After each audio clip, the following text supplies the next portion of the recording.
कवन सुहवा हो तू तो बड़ा जग जानेलू। कवन सुहवा हो तू तो बड़ा जग जानेलू। कवन सुहवा हो तू तो बड़ा जग जानेलू। घूघूट के बीच बीच टिकावा चोरावेलू। टिकावा चोरावेलू। कवन दुल्हा के तू तो चोरिया लगावेलू। कवन दुल्हा के तू तो चोरिया लगावेलू।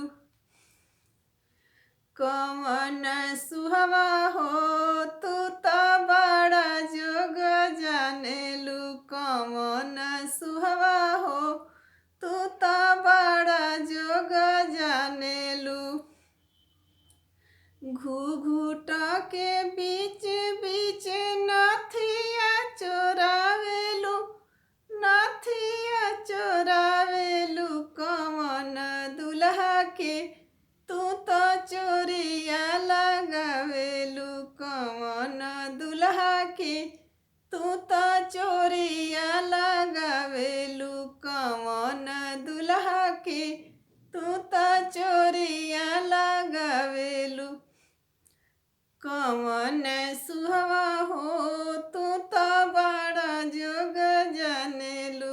कवन सुहवा हो तू तो बड़ा जोग जानेलू।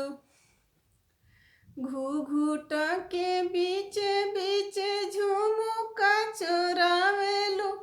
झुमुका चोरावेलू। कवन दुल्हा के तू तो चोरिया लगावेलू। कवन दुल्हा के तू तो चोरिया लगावेलू।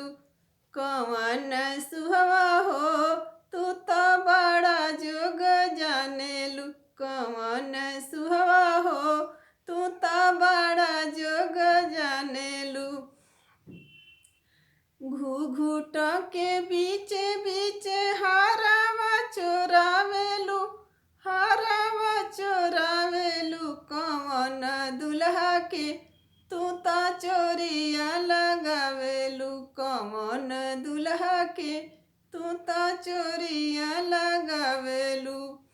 कवन सुहवा हो तू तो बड़ा जोग जानेलू। कवन